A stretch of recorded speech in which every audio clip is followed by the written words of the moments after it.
And I'm Akira. And you're watching Dontaesboxingnation.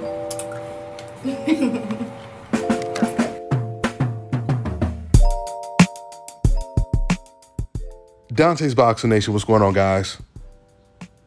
Okay, so in 1963, December 1st, 1963, a man by the name of Wendell Scott, he became the first black driver to win a NASCAR race at the premier level. That's the highest level in racing. So even though this was history in the making and it was a huge accomplishment, the victory for Wendell was short-lived because once he crossed the finish line, he waited for the official to drop the checkered flag to declare him as the first place winner, but the official never did. Instead, the official, he dropped the checkered flag for the guy that came in second place. So instead of rewarding the winner, Wendell Scott, they rewarded the loser who came in second place. The officials, they waited until everyone left the track. All the spectators and fans went home. And that's when they gave Wendell his prize money for getting first place.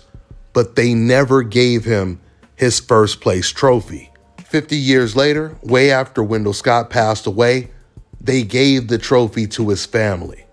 History often repeats itself, especially in this country, and ESPN is a prime example of that.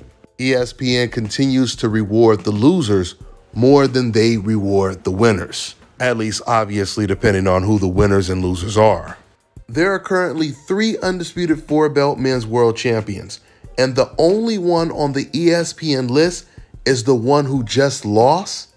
I was just quoting what the president of Showtime Sports, Stephen Espinoza, said, giving his take on ESPN's extremely racist pound-for-pound list. When Espinoza was referring to the one undisputed champion that just came off of a loss and is still on ESPN's list, matter of fact, on there pretty high, is Canelo Alvarez. That's who he's talking about. So while ESPN has Canelo on the pound-for-pound list for the best fighters in the world at number 4, somehow they have completely omitted the 2 undisputed champions who coincidentally happen to be black, which is why we call it the coincidental list. I mean, this is truly amazing when you think about it, because when you look at the dichotomy, not only did, by way of contrast, Charlo and Devin Haney, they just came off of the biggest win of their career. Canelo Alvarez is coming off of one of the biggest defeats of his career. While Canelo Alvarez became undisputed in one of the weakest divisions in boxing, at least this is not including David Benavidez, Devin Haney and Jermell Charlo became undisputed in one of the deepest divisions in the sport of boxing. You know, sometimes you hear fighters, like even Devin Haney himself, say, oh, you know, that's just their opinion. You know, that list is just their opinion, etc., etc. There is a difference from opinions and facts. There's also a difference from opinions and an agenda. When it is a clear-cut, obvious racial double standard, that is not an opinion. It is a fact that when Teofimo Lopez, when he beat Lomachenko, ESPN had him ranked as number 5 pound for pound, one of the best fighters in the world. But yet now that Devin Haney is the first undisputed champion at the youngest age, the first undisputed champion at the lightweight division in the 4-belt era, they don't even have Devin Haney on the list. Which brings me to my next point. The last video I did, I was talking about the double standards when it comes to ESPN. And while I was doing this video, they were actually updating their pound-for-pound list. At the time I was making that video, they had Devin Haney, I believe he was at number 10. And even when they had Devin Haney at number 10, you could still see the inconsistencies with ESPN's list because they have Lomachenko at number 7, someone who is completely inactive. We don't know when he's going to return to the ring. And yet, Devin Haney just beat the guy that beat Lomachenko to become the first undisputed champion in the lightweight division in the 4-belt era. Once again, ESPN is completely ignoring the fighter that comes in first place, and they are rewarding the fighter that comes in second place. when that fighter has the complexion for the protection. Let me state another fact. Since we've been talking about Undisputed, at least in the last, 5 years, ESPN has never excluded a fighter that was considered undisputed from their list. This is the very first time they've ever done it when it comes to excluding Jermell Charlo and Devin Haney. Once again, we're not talking about opinions right now. We're talking about factual racial double standards. When Alexander Usyk became the undisputed champion at the cruiserweight division, which was the weakest division in the sport of boxing, ESPN, they had him high on their pound-for-pound list. They had him at 6 or 5. The question that needs to be asked is, how do you justify putting Usyk on the list after he becomes the undisputed cruiserweight champion and putting Teofimo Lopez on that list after he beats Vasyl Lomachenko, but not having Devin Haney and Jermell Charlo on the list at all? Someone else who is clearly pound for pound one of the best fighters in the world today is Stephen Fulton, who's also excluded from ESPN's list. And what's so ironic about the Fulton situation is Fulton is pretty much in the same boat that Inoue is in. Fulton and Inoue are the two least known names when it comes to pound for pound fighters. But the only reason people know Inoue's name is because we always see Inoue's name on old media's pound for pound list. So while fighters like Inoue and even Chocolatito Gonzalez, when they were saying that he was pound for pound the best fighter in the world, even though these boxers were relatively unknown, at least compared to all the other bigger names in the sport of boxing, old media made sure they put them high on the list. But when it comes to Stephen Fulton, they're taking advantage of Fulton not having a big name to exclude him from the list. They feel like if a whole lot of people don't even know who he is, that makes it easier for us to exclude him from the list. It's like having people in your house that you trust, not knowing that they're stealing from you. You got a whole bunch of money sitting around, but they just keep taking a little at a time because they're saying to themselves, man, with all this money, he ain't gonna notice a couple dollars missing here and there. In other words, ESPN, they feel it's easier to commit the crime if they feel no one is paying attention to the crime in the first place. But going back to the president of Showtime Sports, Stephen Espinoza, I felt it was very important for him to address this situation. In fact, a couple videos ago, I actually said in my video, outside of the black fighters needing to stand up for themselves and expose these double standards, people like Stephen Espinoza, he needs to speak on this as well. People who have powerful positions, they have a platform, and they have influence in the sport of boxing. These are the ones that need to be speaking on the double standards in the sport. But this is the problem, though, in the sport, and I've already talked about this. Devin Haney should not have said, keep me off the list, when they put him at number 10, and he said, how am I, below Lomachenko, which that made sense. He should have left it at that. He should have just said, these are the double standards in the sport of boxing. ESPN has a very biased list. You cannot take it seriously. He would have been better off saying something like that, but instead, he went the extra mile and he said, keep me off the list. And shortly after he said that, ESPN, they removed him from the list. When you're dealing with people that have an old media agenda, they're already looking for some type of tiny justification to remove you from the list or drop you down even lower on the list. So you don't want to tell these type of people to keep you off the list. And something else I already said about Devin Haney. Before Devin Haney beat George Kambosos and became undisputed, he was following old media's narrative and praising Canelo Alvarez the same way they were praising Canelo. Devin Haney never said, Canelo, he should fight Jermall Charlo. He should fight Andre. They've been calling him out for 6 years. Then we'll find out if Canelo really is the best.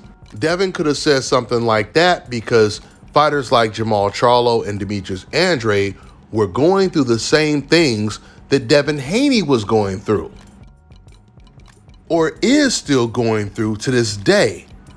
For example, when it came to Canelo Alvarez Canelo was being praised so much even by Devin Haney, there was no pressure for him to take a Jermall Charlo fight or a Demetrius Andrade fight because they were praising him as if he had already beat those guys. And now the same thing is happening to Devin Haney when it comes to Lomachenko. No matter how many big wins Devin Haney gets, no matter how many belts he wins, which he's won them all, ESPN will continue to treat Lomachenko like he is the Canelo over Devin Haney. They will continue to praise Lomachenko as if he's already beat Devin Haney. And this is what I've been telling you guys.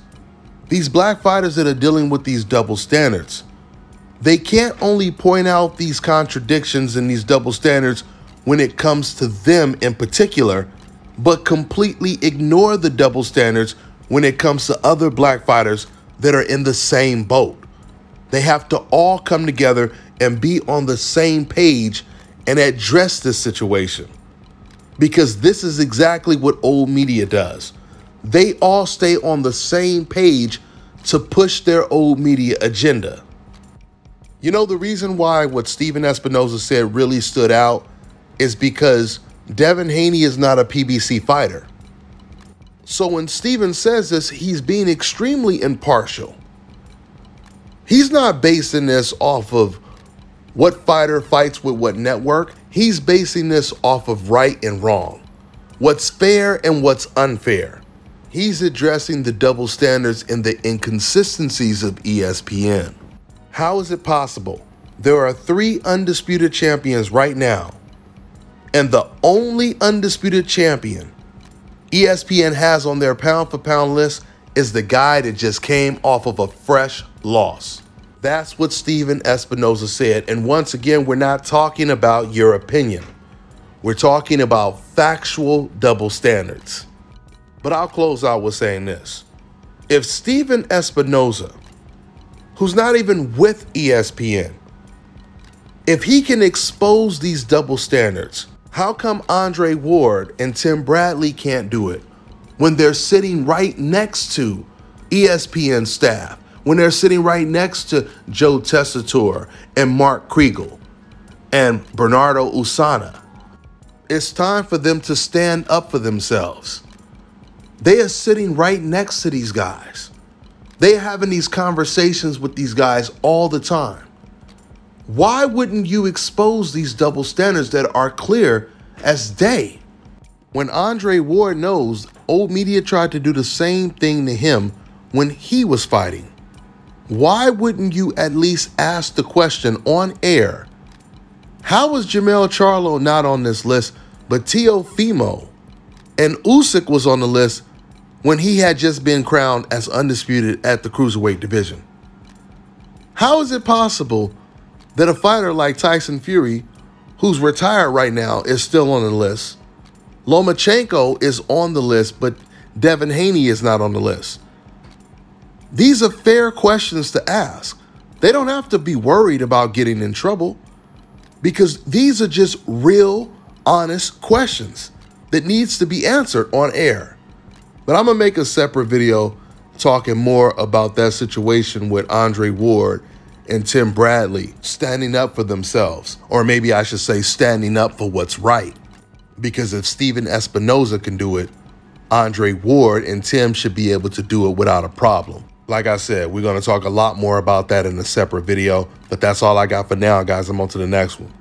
All right, now check this out, guys. If you're looking to repair eczema scars, burns and bruises, dark spots and blemishes, then this right here is the perfect product for you guys. It's called Elo Deki Face and Body Oil. Athletes and top-ranking boxers, they're also using it after training to reduce swelling, inflammation, and to ease the pain. So get yours today. Go to elodeki.com, like them on Facebook, and follow them on Instagram. Let me tell you guys about Issa Israel Law Firm. It is a full-service legal practice based in Denver, Colorado, an emerging hub for combat sports and high-altitude training. If you're a fighter inside or outside of the ring and you need a law firm you can trust to fight for you, visit thefighterfirm.com or email help@iilawfirm.com. Legal representation is usually limited to plaintiffs or defendants in Colorado, but iFirm can help anyone in the world with trademarking their business name, logos, and U.S. immigration issues. This brother has been my attorney for a while and helped guide me through all kinds of business and civil issues, so make sure you guys go to thefighterfirm.com.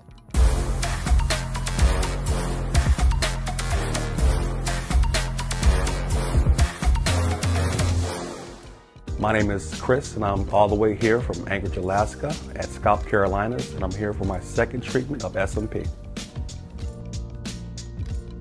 Well, I was sitting at home one day and going over my Facebook page, and they have different, like advertisements popping up, and I saw one for SMP. And I saw some pictures of some guys, before and after, and I was looking at that, and it caught my attention. So I Googled it, SMP. Nothing showed up in my area. So, I did a little more research, and all of a sudden, ScalpCarolinas popped up in the web browser. So I started watching his videos and seeing all the reaction from all the other people. We talked on the phone, we made appointments and everything. I sent him pictures, and he looked at them, and I was like, can you fix this? And he pretty much said, no problem. My first session, he made me feel extremely comfortable. It was almost like I was talking to family. He started, and during the whole treatment, we talked and about our families and our life, and and things that he does and things that I do. And before I know it, the first session was over. When you see someone doing something that they love, as much as I see Enoch Glover love what he does, it shows in his work. I wouldn't point anyone in any other direction but here to North Carolina, ScalpCarolinas, to get this done.